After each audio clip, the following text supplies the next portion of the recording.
Hello, welcome to Luckwise. Today we are going to talk about 1947, the year 1947. Before talking about year 1947, we have to go back 3 more years further to 1944 when the Salisbury Commission was appointed to grant Sri Lanka independence after the submission of its report.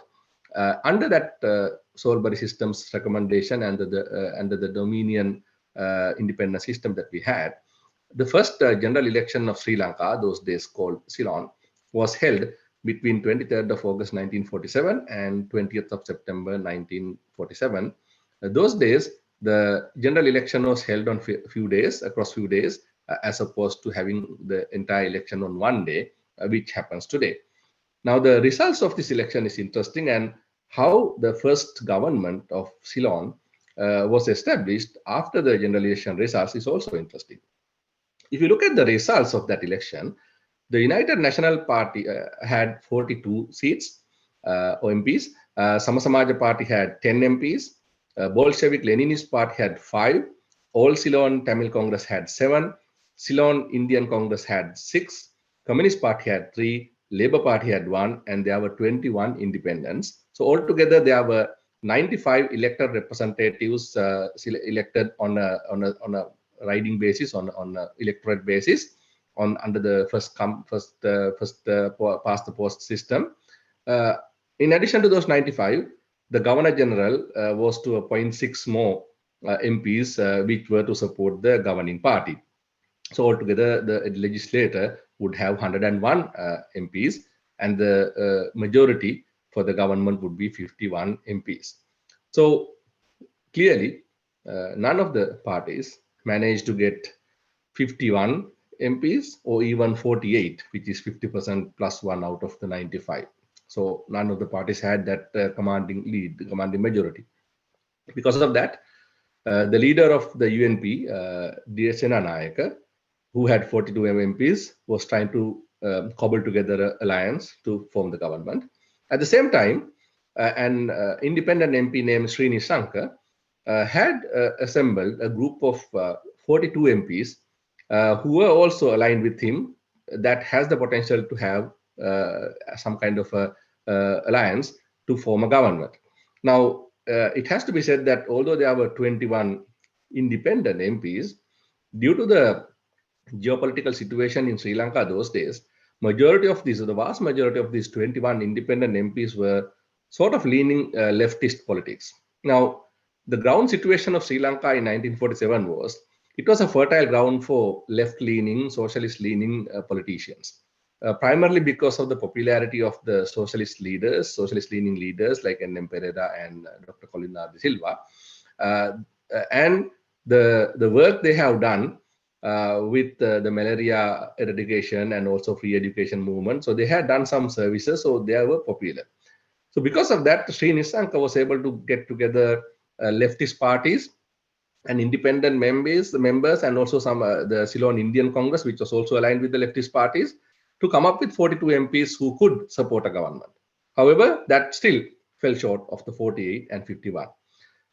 The group under Sri Nisanka approached SWR Bandaranaike, who actually was an MP elected under the leadership of D.S. Senanayake from the UNP at that time, to cross over and become the leader of this group and accept the position of the prime ministership of Sri Lanka.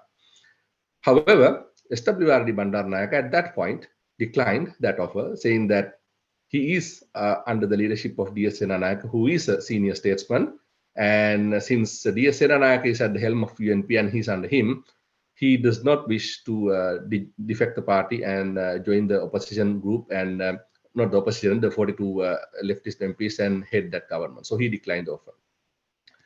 Since SWR Bandaranaike declined the offer, Sri Nisanka started to find an alternative leader.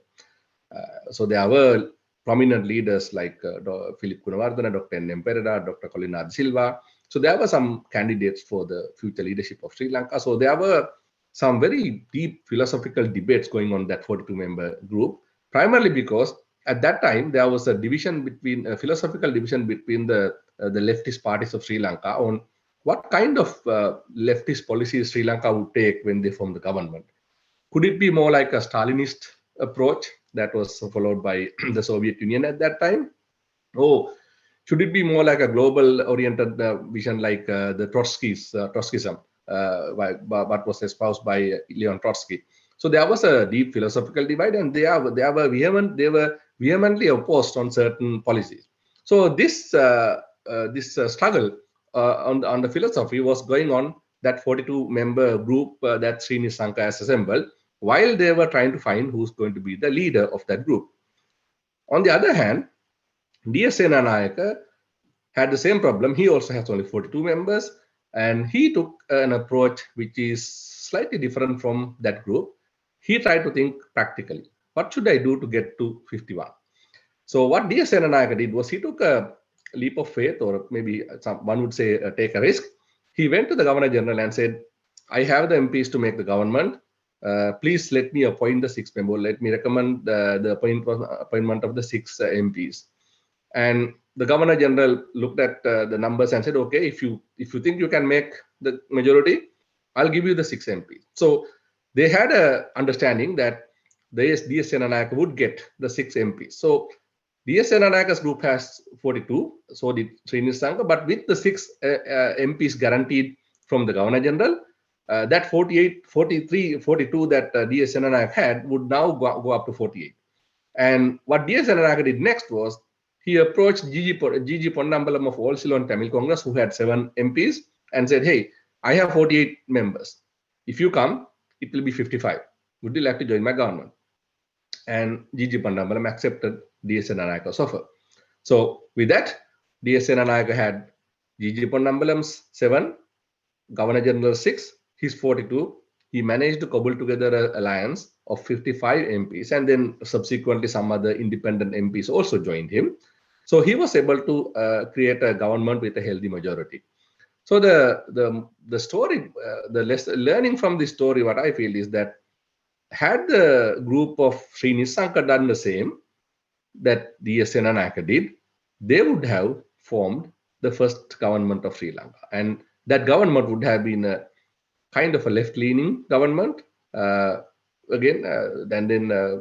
have been very different policies might have adopted by Sri Lanka from that day if they managed to do that. But however, they did not think the practical route, whereas D.S. Senanayake looked at the facts and took a practical route on how should I form the government, and he was able to form the government.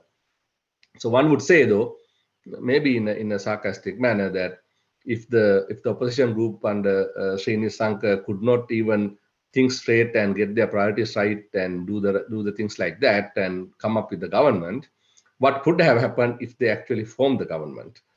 Well, that's a debatable question whether Sri Lanka would have been better or worse off if the first government was headed by, let's say, Dr. N.M. Pereira or Polinar de Silva.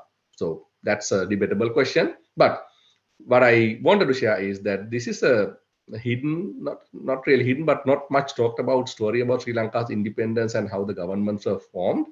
And I hope that this would be something that you would like to take as a lesson learned, and maybe think practically, because thinking practically sometimes derives good results as well.